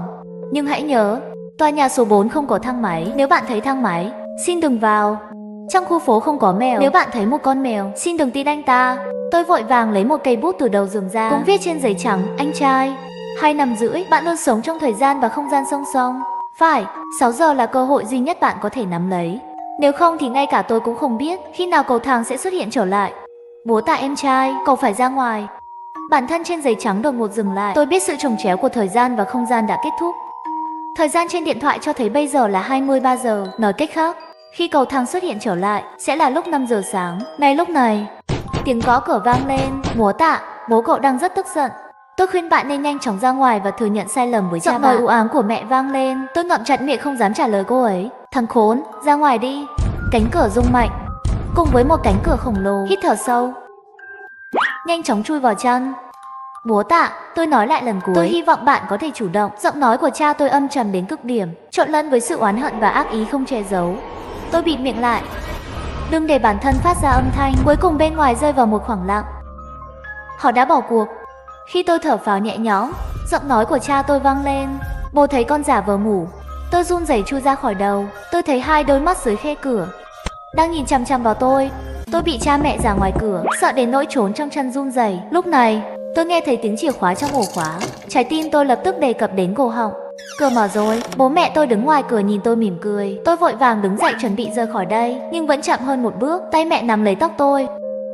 Nhìn tôi này, tại sao phần giữa không xứng đáng với quần dây lưng? Không phải mẹ nói như vậy không lớn lắm đâu. Sức mạnh của mẹ rất lớn, như thể muốn kéo toàn bộ tóc của tôi xuống. Họ bắt tôi phải quỳ xuống. Cha tôi đặt con dao dựa lên cổ tôi. Bố tạ, bố nói rồi, trẻ em không vâng lời sẽ bị trừng phạt. Đang gấp, tôi hét lên rằng anh trai tôi đang đến. Vâng, tôi tận dụng thời điểm họ bị phân tâm. Anh đứng dậy chạy ra ngoài, sau đó chạy về phía nhà vệ sinh. Đèn nhà vệ sinh đã sáng, được bao phủ bởi một đám mây ánh sáng đỏ. Tôi nhớ lại quy tắc mà anh trai tôi đã nói với tôi. Đèn nhà vệ sinh màu vàng. Chân vừa bước ra đột ngột dừng lại giữa không trung. Bố tạ lại muốn trốn vào nhà vệ sinh như khi còn nhỏ sao? Hắn không chậm đến gần tôi. Trên khuôn mặt đó có một nụ cười khiến người ta cảm thấy có ý nghĩa. Hắn không chạy về phía tôi như trước, như thể đang mong chờ điều gì đó. Nếu nhà vệ sinh lúc này thực sự an toàn, hắn nhất định sẽ làm mọi cách để ngăn tôi vào. Tôi phản ứng lại, nhanh chóng chạy về phía cổng, mở cửa nhanh nhất có thể và lao ra ngoài. Khoảnh khắc cánh cửa đóng lại, tôi nhìn thấy khuôn mặt sẵn sàng đánh bạc và không cam lòng của cha tôi. Tôi thở phào nhẹ nhõm. Quả nhiên hắn tạm thời không thể ra được. Anh trai viết một quy tắc trên giấy trắng: nếu bạn rời khỏi nhà, cha mẹ tạm thời không thể theo kịp. Bình tĩnh tôi mới để ý, có gì đó không ổn ở hành lang này. Ban đầu ở đây cách âm cực kỳ kém, nhưng bây giờ hành lang im lặng đến đáng sợ. Đột nhiên trong hành lang vang lên tiếng bước chân. Tôi nhìn theo hướng của âm thanh, nhưng không có nửa bóng người. Bố tạ. Có người liên tục gọi tên tôi. Một giọng nói hoàn toàn xa lạ phát ra từ phía sau tôi. Tôi bất chấp chạy về phía trước. Từ khi nào mà hành lang dài thế? Cầu thang có thể đi được trong 1 phút, bây giờ tôi gần như không thể đi được 10 phút. Tôi tăng tốc bước chân đi về phía trước. Đúng lúc đó, cánh cửa bên cạnh tôi mở ra. Trên cửa có số nhà 1407. Người sống ở đây là một người đàn ông trung niên. Khi cha tôi đánh tôi dữ dội, tôi đã trốn thoát. Tôi đập cửa phòng 1407 để cầu cứu. Hắn chỉ mở cửa, nhưng anh ấy không cho tôi vào, mà là mỉm cười đứng sau cánh cửa. Nhìn tôi bị cha tôi lôi đi, cho đến khi anh ấy chết vì bệnh tật vào năm ngoái. Sự oán giận của tôi đối với anh ta mới buông xuống. Đột nhiên một cái đầu chậm rãi thò ra. Khuôn mặt này tôi rất quen. Người đàn ông trung niên đã chết. Giờ anh còn muốn vào không? Tôi lắc đầu. Lúc này phía sau tôi có tiếng bước chân dồn dập. Tôi xem anh chạy đi đâu. Trái tim tôi trùng xuống. Quy tắc đó nói rằng họ tạm thời không thể ra ngoài, nhưng không ngờ lại ra nhanh như vậy. Cô rất không nghe lời. Bố muốn trừng phạt con ngay lúc này. Tôi nghe thấy tiếng anh trai tôi. Bố tạ đi về phía trước. Tôi chạy về phía trước, nhưng hành lang dường như không có kết thúc. Sự tuyệt vọng lại bao phủ trái tim tôi, mà phía sau tiếng bước chân của phụ thân từng bước ép chặt cái bố tạ. Sau khi bắt được anh, tôi nhất định sẽ giết anh. Một cánh cửa bên cạnh tôi lần lượt mở ra. Từng khuôn mặt trắng bệch từ trong bóng tối vươn ra, nhìn tôi vô cảm. Ngay khi tôi nghĩ mình đã chết, tôi nghe thấy tiếng mèo kêu phía trước. Một con mèo màu cam xuất hiện trước mặt tôi không xa. Tập trước nói, một cánh cửa bên cạnh tôi lần lượt mở ra. Từng khuôn mặt trắng bệch từ trong bóng tối vươn ra. nhìn tôi vô cảm. Ngay khi tôi nghĩ mình đã chết, tôi nghe thấy tiếng mèo kêu phía trước. Một con mèo màu cam xuất hiện trước mắt tôi cách đó không xa. Tôi đã bị sốc khi nhìn thấy con mèo này. Lúc 12 tuổi, tôi và anh trai lén lút mang về nhà một con mèo hoang màu cam bị thương. Tôi đặt tên cho nó là Tiểu Cúc. Hắn rất thân. Tôi giấu anh ta trong phòng. Bởi vì ban đêm cha mẹ cơ bản không về cho nhà, nên chúng tôi nuôi liên tục mấy tháng không bị phát hiện. Nhưng hôm đó bố tôi vẫn tìm thấy Tiểu Cúc. Ngay cả khi tôi và anh trai cố gắng hết sức để ngăn chặn và hắn vẫn ở trước mặt chúng ta đánh Tiểu Cúc một trận. Tiểu Cúc nằm trên mặt đất hấp hối. Tôi rơi nước mắt muốn đưa Tiểu Cúc đến bệnh viện, nhưng đã quá muộn. Tiểu Cúc hoàn toàn không còn hơi thở. Nhưng bây giờ Tiểu Cúc lại còn sống xuất hiện trước mặt tôi. Hắn đi tới trước mặt tôi, dễ dàng cọ cọ vào tay tôi, sau đó hét lên với tôi và đi về phía trước. Tiểu Cúc dường như đang hướng dẫn tôi, nhưng mà anh trai để lại cho tôi ghi chú. Nó nói đừng tin mèo. Quy tắc này khiến tôi rất bối rối. Tiểu Cúc thấy tôi đứng ngẩn người, lại hét lên với tôi. Mắt thấy phía sau tiếng bước chân của phụ thân càng ngày càng tới gần. Tôi cắn răng, chọn theo kịp Tiểu Cúc. Không biết tại sao, có hoa cúc nhỏ ở đây, toàn thân tôi dường như tràn đầy sức mạnh, nhưng khuôn mặt trắng bệch bên cạnh đều lùi lại. Cuối cùng tôi nhìn thấy cầu thang xuống. Ngay khi tôi đang rất phấn khích muốn chạy xuống lầu, một bàn tay nắm lấy cổ tôi. Còn chạy đi đâu nữa? Cảm giác tuyệt vọng và lạnh lùng lại ập đến. Nhưng khoảnh khắc tiếp theo, Tiểu Cúc nhảy cao, chạy về phía cha mình. Rất nhanh, một cái chân trái, một chân phải, một cú đâm trái. Người cha già bị đánh đập vô lực, vài cái liền bị đánh ngã xuống đất. Tận dụng cơ hội này, tôi ôm Tiểu Cúc nhanh nhất có thể, chạy xuống dưới. Tôi lên tầng 5, thời điểm xuất hiện cầu thang. Còn 1 tiếng nữa, tôi phải xuống tầng 1 trong vòng 1 giờ này. Lúc này, tôi lại nghe thấy tiếng bước chân lộn xộn, nhưng lần này tôi ôm Tiểu Cúc. Trong lòng từ lâu đã không còn cảm giác sợ hãi trước đây. Tôi rất thuận lợi đi đến cầu thang dẫn xuống tầng tiếp theo. Nhưng những gì xuất hiện trước mắt tôi không phải là cầu thang, nó là một cái thang máy. Ghi chú của anh trai nói rằng tòa nhà số 4 không có thang máy, đừng vào thang máy. Đột nhiên cửa thang máy mở ra, một người mặc đồ trắng, người đeo khẩu trang màu xanh đứng trong thang máy. Búa, vào đi. Tôi lùi lại 2 bước, lắc đầu. Đột nhiên, Tiểu Cúc cố gắng nhảy khỏi tay tôi, chạy vào thang máy. Tiểu Cúc mau ra ngoài. Nhưng Tiểu Cúc lần này mặc kệ ta như thế nào kêu lên, hắn cũng không ra. Ngay lúc này, bên tai tôi vang lên tiếng nói của anh trai tôi. Giọng anh trai ngắt quãng, tôi chỉ nghe thấy vài từ thôi. Một số ngược lại. Chẳng lẽ anh trai muốn nói cho tôi biết một số quy tắc thì ngược lại? Tôi lập tức lấy tờ giấy trắng ra, một dòng chữ đang từ từ xuất hiện. Một số quy tắc thì ngược lại. Tiểu Cúc không ngừng kêu lên, có vẻ lo lắng. Búa tạ, cửa thang máy sắp đóng rồi. Cửa thang máy bắt đầu khép lại. Trong khoảnh khắc này, tôi nhanh chóng chui vào thang máy. Cửa thang máy đóng hoàn toàn trước mắt tôi, tiếp tục rơi xuống. Tôi lấy điện thoại ra xem thời gian, còn 10 phút nữa là cầu thang xuất hiện. 1 tiếng đinh, tầng 1 đến rồi. Cuối cùng tôi đã đến tầng 1. Tôi bế Tiểu Cúc lên, lo lắng chờ đợi cầu thang xuất hiện. Đột nhiên, giọng nói của mẹ vang lên sau lưng tôi. Mày định chạy đi đâu? Tôi quay đầu run rẩy. Khuôn mặt trắng bệch của mẹ tôi xuất hiện sau lưng tôi, nắm lấy vai tôi. Ngươi là do ta sinh ra, ta có quyền xử lý sinh tử của ngươi. Ngay lúc này, vậy thì không xuất hiện theo cầu thang màu đỏ nữa. Đến lúc quay lại rồi, tôi vật lộn mạnh mẽ, nhưng sức mạnh của người mẹ rất lớn, làm sao cũng không thoát được. Bó tạ, anh không thoát được đâu. Đột nhiên anh trai tôi đi xuống cầu thang. Một người phụ nữ đá mẹ mình xuống đất. Bố tạ em trai, đi lên cầu thang thôi. Ngay khi chúng tôi chuẩn bị bước lên cầu thang, trở lại thế giới thực, phát hiện người cha giả và những bóng ma trong phòng ngăn tôi lại. Xong rồi, cái này thật sự là diệt vong rồi. Ngay lúc này, người áo trắng đứng bên cạnh một cái né tránh xuất hiện trước mặt chúng tôi. Bố tạ, lùi lại, tôi sẽ xử lý chúng. Trảm thiên địa dùng kiếm pháp càn khôn. Vai, không ngờ người áo trắng này lại là một cao thủ thần bí. Mấy cái này quỷ hồn liền bị hắn đánh tan thành tro bụi. Dám hỏi đại hiệp tên là gì? Hạ Yến Chi Hiệp.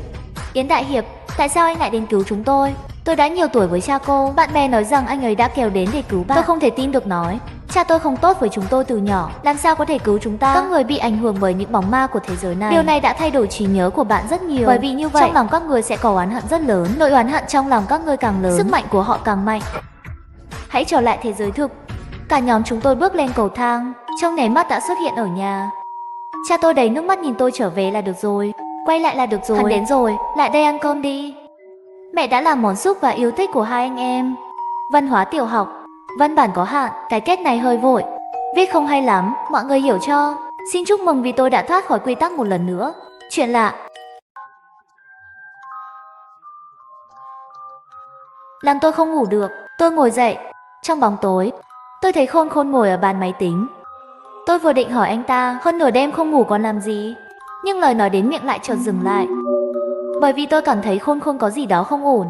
Anh ấy co vai lại, toàn bộ đầu của anh ta đang ở trước màn hình. Lúc này, thỉnh thoảng anh ta còn cầm vật gì đó thoa lên mặt.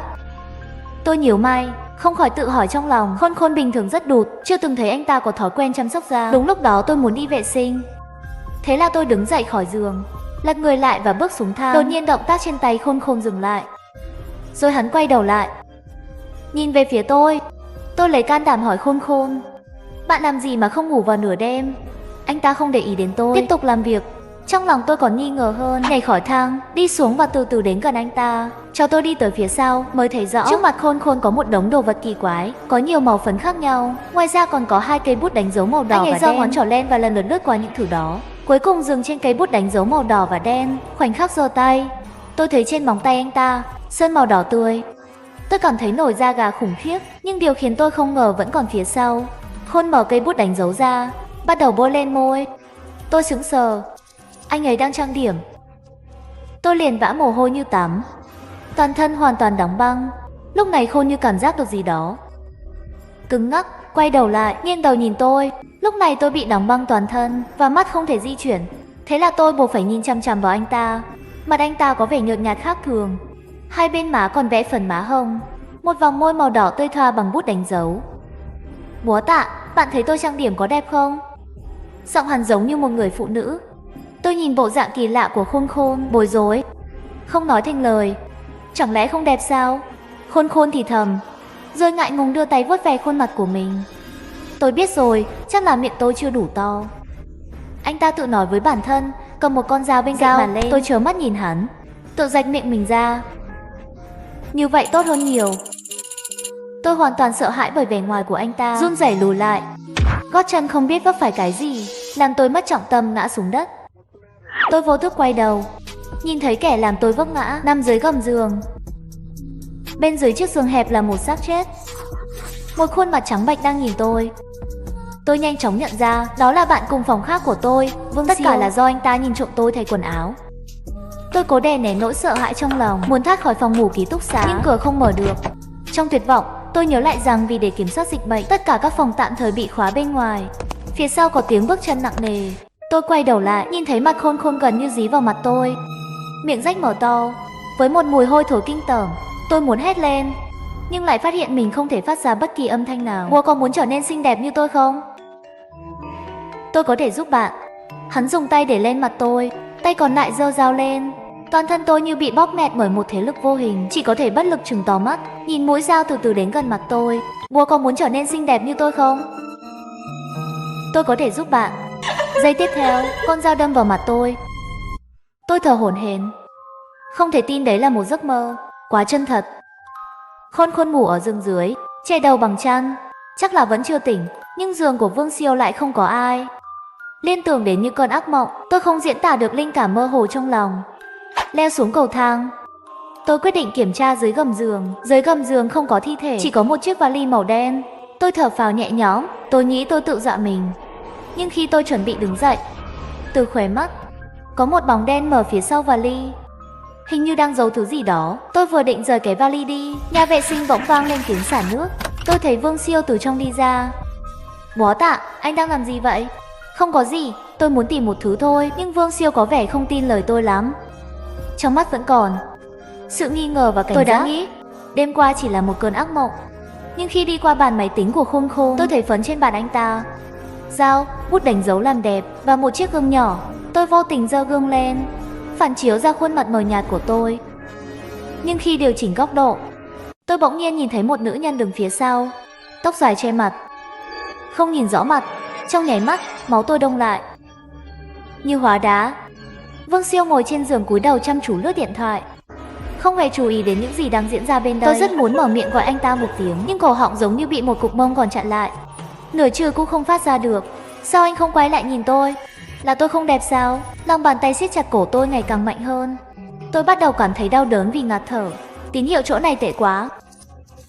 Vương Siêu phàn nàn chửi thề đã cứu mạng tôi. Cảm giác áp lực trên cổ biến mất. Lúc này tôi mới dám quay đầu. Người phụ nữ phía sau đã biến mất. Không đúng, Có gì đó rất bất ổn với căn phòng này. Bố Tạ, điện thoại của bạn có tín hiệu không? Tôi lấy điện thoại ra. Mọi tín hiệu đều không có. Tôi định nói. Vương Siêu lại cầm điện thoại tiến đến trước mặt tôi, làm cử chỉ im lặng.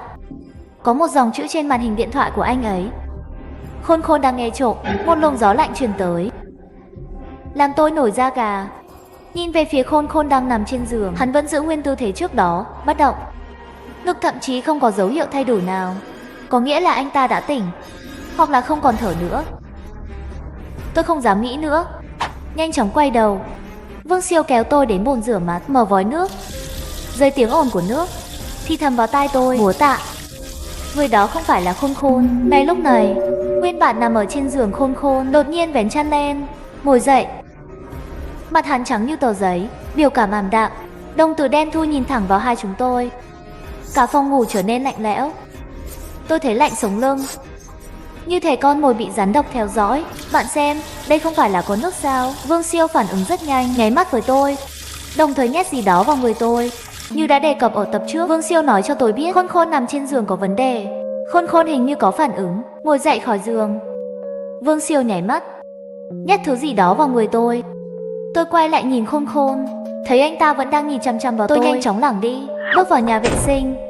Lúc này, nhớ ra thứ Vương Siêu nhét cho. Tôi lấy ra xem, là một bức ảnh. Chỉ là ảnh bị oxy hóa nghiêm trọng, bề mặt đã ố vàng và còn nhiều vết bẩn nữa. Tuy nhiên, vẫn có thể nhận ra trong ảnh là một cô gái. Chỉ tiếc, khuôn mặt trong ảnh rất mờ, không nhìn rõ nữa. Lúc này, một giọt chất lỏng màu đỏ đột nhiên rơi vào lòng bàn tay. Tôi đột nhiên ngẩng đầu lên, nhìn thấy dòng chữ đỏ tươi trên tường. Trong nháy mắt, tôi cảm thấy toàn bộ lông trên cơ thể đều dựng đứng. Tôi run rẩy, vội vàng đưa tay kéo nhà vệ sinh, nhưng không ngờ Khôn Khôn lại đứng ở cửa, nhìn chằm chằm vào tôi. Tôi sợ hãi lùi lại. Trong hoảng loạn, tôi trượt chân, cả người ngã mạnh xuống đất. Bố Tạ, ra ngoài đi. Sắp làm exit giọng của Vương Siêu từ bên ngoài truyền đến, khiến tôi cảm thấy yên tâm một chút. Tôi nhìn lại bức tường nhà vệ sinh, chữ trên tường đã biến mất. Chắc là tôi vừa trải qua cơn ác mộng và vẫn chưa tỉnh nên tôi bị ảo giác vì quá nhiều áp lực. Đại Bạch mặc đồ bảo hộ màu trắng, đứng trước cửa phòng. Tôi do dự đi đến cửa, mở miệng ra. Sau khi làm xong exit, Đại Bạch chuẩn bị đóng cửa phòng. Tôi vội vàng ngăn lại. Xin chào, tôi nghĩ gần đây có gì đó không ổn với bạn cùng phòng của tôi. Có gì đó không ổn? Sao vậy? Tôi ngỡ ngàng. Làm thế nào có thể giải thích có gì đó không ổn? Không thể trực tiếp đem nội dung trong nói ra. Hai người đang nói chuyện gì vậy? Tôi quay đầu lại, nhìn Khôn Khôn không biết từ khi nào đến bên cạnh tôi. Lúc này Đại Bạch lại khóa cửa lại. Tin tôi cũng trùng xuống. Bất đắc dĩ, tôi đến giường Vương Triều. Ít ra có người bên cạnh cũng có chút cảm giác an toàn. Còn Khôn thì ngồi ở bàn máy tính, làm những điều kỳ lạ. Tôi mơ hồ đoán được một khả năng. Tôi ghé vào tai Vương Triều, thì thầm, tôi nghi ngờ Khôn bị ma ám. Tôi cũng cảm thấy vậy. Cậu tìm thấy bức ảnh đó ở đâu? Tôi tìm thấy nó trên bàn của Khôn Khôn. Đúng rồi, những hành động kỳ lạ của Khôn Khôn có lẽ tất cả đều liên quan đến cô gái trong ảnh. Nhưng vấn đề là cô gái đó là ai? Tại sao cô ấy lại muốn nhập vào Khôn Khôn? Trong khi tôi đang suy nghĩ, giọng của Khôn Khôn vang lên, chúng ta nên lên mạng. Trong ký túc xá này còn không có tín hiệu điện thoại. Sao học online? Vương Siêu, sách của cậu đâu? Không mang theo phải không? Tôi sẽ cho bạn mượn một quyển, nếu không bạn sẽ lại bị mắng. Nói xong liền cầm một quyển sách đến trước mặt chúng tôi. Tôi nhìn vào bìa của cuốn sách đó, hít một hơi sâu. Đó là sách giáo khoa toán học, trên đó đầy vết bẩn màu nâu đen, như thể nó được ngâm trong máu. Tại sao bạn làm bẩn cuốn sách này của tôi? Khôn mỉm cười chậm rãi đến gần Vương Siêu. Tôi muốn cuốn sách cậu đưa được chôn cùng. Vương Siêu toàn thân hơi run rẩy, sắc mặt dần dần chuyển từ tái xanh thành đỏ gay. Tôi sẽ đến chỗ của cậu. Khôn Khôn bị Vương Siêu đá một cú bất ngờ, bay ra xa 2,5 mét. Tận dụng cơ hội, tôi và Vương Siêu nhanh chóng đến cửa, dùng hết sức lao vào cửa phòng. Với một ý chí sống còn mãnh liệt, cửa phòng cuối cùng cũng mở. Chúng tôi một giây cũng không dám dừng lại, chạy đến tầng 1. Nhưng khi chúng tôi đến cửa ký túc xá, lại phát hiện cửa ở đây cũng bị khóa trái. Tôi lại cảm thấy tuyệt vọng trong lòng. Cuối cùng cũng thoát khỏi phòng ngủ nguy hiểm, nhưng không ngờ cửa ký túc xá cũng bị khóa lại. Lúc này từ hướng cầu thang truyền đến tiếng bước chân nặng nề. Khôn Khôn cầm búa rất lớn, mặt mỉm cười từ từ đi về phía chúng tôi. Có một lối ra ở phía bên kia, Bố Tạ, đi nhanh. Nhưng khi chúng tôi đến một lối ra khác, lại tuyệt vọng phát hiện cửa ở đây cũng bị khóa. Tiếng bước chân nặng nề lại vang lên, hai chúng tôi tuyệt vọng, vội vàng trốn vào phòng bên cạnh. Tôi và Vương Siêu cùng nhau lấy bàn gỗ ở chặn trước cửa. Lúc này mới nhẹ nhõm được một chút. Tiếng bước chân ngoài cửa càng ngày càng gần. Tôi căng thẳng che miệng lại. May mắn là Tiếng bước chân của Khôn Khôn quanh quẩn ở cửa một hồi, rồi dần dần biến mất. Tôi vừa định thở phào nhẹ nhõm, lại nghe thấy tiếng động bên trong máy giặt. Một cái gì đó bò ra khỏi máy giặt. Đó là một cục thịt đẫm máu, hầu như không thể nhìn rõ hình dạng của một phôi thai chưa phát triển đầy đủ. Con quái vật kỳ lạ này khiến cả hai chúng tôi run rẩy. Một tiếng động lớn vang lên, cửa gỗ trong phòng giặt ủi rung lắc dữ dội, bàn ghế trước cửa bị đẩy đi, cửa cũng bị đập thành một cái lỗ. Ngay sau đó toàn bộ cánh cửa bị đập tan. Bóng dáng Khôn Khôn xuất hiện ở cửa. Quả bóng thịt kia hình như cảm nhận được gì đó, khóc như một đứa trẻ. Khôn Khôn bước vào phòng giặt, hoàn toàn không để ý đến tôi và Vương Siêu, đi thẳng về phía cục thịt trên mặt đất. Khôn Khôn cẩn thận bế miếng thịt đó vào lòng, hắn nhẹ nhàng đung đưa vòng tay, như thể đang dỗ trẻ con ngủ. Lúc này Khôn Khôn giận dữ quay đầu, mắt trợn ngược nhìn chằm chằm vào chúng tôi. Hai bọn tôi sợ đến mức vội vã ra khỏi phòng giặt, chạy đến tầng 3. Nhìn thấy mấy cửa phòng ngủ đều hé mở, như thể đang âm thầm mời gọi người đẩy cửa vào. Vương Siêu chuẩn bị tiến lên thì bị tôi giữ lại. Mặc dù không rõ nguyên nhân, nhưng theo bản năng tôi cảm thấy một chút kỳ lạ. Bản năng nói với tôi nên rời khỏi nơi này càng sớm càng tốt. Nhưng hai lối ra ở tầng 1 đều bị khóa trái, thì có thể trốn đi đâu? Trong bất lực, tôi chợt nhận ra trước cửa phòng ngủ có rơi một tờ báo cũ, xem ra trước đó chắc là bị kẹp ở trên cửa. Sau khi tôi và Vương Siêu mở cửa mới rơi xuống đất, tôi nhặt tờ báo cũ lên, lập tức bị một tin tức thu hút, đề cập việc trường trung học cơ sở thực nghiệm có một nữ sinh trung học phổ thông nhảy lầu tự tử. Lý do nhà trường tuyên bố là cô gái bị trầm cảm, áp lực tâm lý lâu dài quá mức. Khi nhìn thấy tên của trường trung học đó, tôi sửng sốt một chút vì trường trung học thực nghiệm đó là nơi tôi đang bị cách ly. Mà Vương Siêu và Khôn Khôn đều là học sinh của trường trung học này. Tôi đưa tờ báo cũ kia cho Vương Siêu, hỏi anh ta có biết chuyện này không. Vương Siêu cầm lấy tờ báo nhìn một cái. Tôi có nghe nói, nhưng không rõ lắm. Còn Khôn Khôn thì sao? Anh ta có biết cô gái này không? Tôi không biết. Hồi trung học tôi chưa biết Khôn Khôn. Để kiểm chứng suy đoán trong lòng, tôi trở về phòng ngủ, mở tủ sách của Khôn Khôn ra. Bên trong chất đầy các loại sách giáo khoa. Tôi ngẫu nhiên rút một quyển, lật đến trang tiêu đề. Trên đó viết một cái tên, Vương Tiểu Yến, là cô gái trong tin tức. Xung quanh cái tên đó viết đầy các ngôn từ ác độc. Thật khó tưởng tượng, một cô gái nhìn thấy những lời lăng mạ này sẽ có tâm trạng như thế nào. Mày đừng tới đây. Giọng nói cầu xin tha thứ của Vương Siêu phát ra từ cửa. Tôi quay đầu nhìn, Khôn Khôn ôm của bóng thịt đó trong tay, từng bước đến gần Vương Siêu đang ngã dưới đất. Làm ơn tha mạng. Tôi không biết gì cả, nhưng Khôn lại dửng dưng, từ từ giơ cái bó sắt trong tay lên. Làm ơn tha mạng đi mà. Tôi không biết gì cả, nhưng Khôn vẫn thờ ơ, từ từ giơ cái bó sắt trong tay lên. Tôi sợ hãi làm rơi cuốn sách tôi xuống đất. Một số bức ảnh rơi ra, tất cả đều là hình ảnh nhạy cảm của một cô gái. Sau khi Khôn nhìn thấy những bức ảnh đó, hắn la hét như sụp đổ, cả người ngã xuống đất, dùng cơ thể che những bức ảnh đó. Tận dụng lúc này, tôi và Vương Siêu vội vàng chạy ra khỏi phòng ngủ.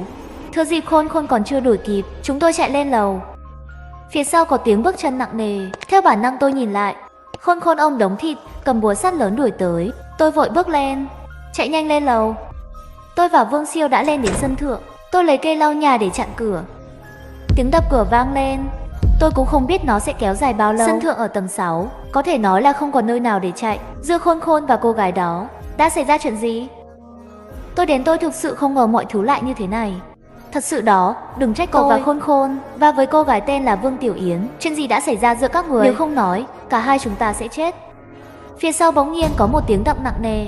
Cửa trên sân thượng bị đập vỡ. Khôn Khôn với vẻ mặt hằn học chậm rãi tiến về phía chúng tôi. Vương Siêu nhào lên quỳ trước mặt Khôn Khôn. Tôi sai rồi, tôi thực sự biết sai rồi, xin hãy bỏ qua cho tôi. Khôn Khôn thờ ơ, giơ cây búa lớn trong tay lên, đạp mạnh vào đầu Vương Siêu. Vương Siêu người đầy máu nằm bất động trên đất. Quá sợ hãi, tôi lùi lại. Cho đến khi lưng va vào lan can, tôi chỉ có thể tuyệt vọng nhìn Khôn Khôn đi về phía tôi. Khuôn mặt của hắn biến thành hình dáng của một người phụ nữ. Cậu thật sự không nhớ tôi sao? Tôi kinh ngạc nhìn khuôn mặt này, cuối cùng cũng nhớ ra. Khi tôi học năm thứ 2 trung học, tận dụng kỳ nghỉ, là một sinh viên nghệ thuật, tôi đến một phòng vẽ để học vẽ.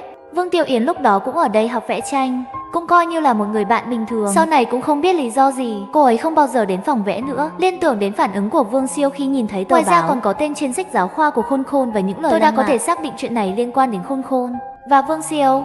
Tiểu Yến, rốt cuộc là chuyện gì vậy? Bạn có thể cho tôi biết không? Cô ta lộ ra vẻ mặt buồn bã, im lặng một lúc, từ từ kể cho tôi nghe toàn bộ sự việc. Lúc đó còn đang học trung học, Vương Tiểu Yến ở một mình trong ký túc xá vào kỳ nghỉ cuối tuần, bị Khôn Khôn cùng trường xâm phạm, còn bị chụp ảnh lại. Sau đó, Khôn Khôn lấy đó để uy hiếp Vương Tiểu Yến. Còn Ngụy Biện nói cái gì mình là thật sự thích cổ, chỉ là nhất thời không kiểm soát được và nói nhất định sẽ chịu trách nhiệm với cô ấy. Tính cách cô vốn hướng nội yếu đuối lại, thật sự tin lời nói của hắn. Nhưng qua vài tháng, Khôn Khôn chơi chán rồi. Hắn cũng chia sẻ những bức ảnh khiếm nhã với bạn bè của mình. Cùng Vương Siêu còn phát tán những bức ảnh khiếm nhã khắp nơi trong trường. Cứ như vậy đẩy Vương Tiểu Yến đến ngõ cụt, chọn nhảy lầu tự sát. Lúc đó cô còn đang mang thai vài tháng. Tôi rất buồn khi nghe toàn bộ sự việc. Không ngờ Khôn Khôn và Vương Siêu làm ra những chuyện khốn nạn như vậy. Thật là đáng chết. Chuyện này không liên quan gì đến anh. Đi đi. Nói xong liền dứt khoát từ trên mái nhà nhảy xuống. Kết thúc cuộc đời đầy tội lỗi của Khôn Khôn. Trong tâm tôi không một gợn sóng. Tất cả đều là nghiệp chướng. Tôi là người vô tội nhất. Trải qua sợ hãi nhiều ngày,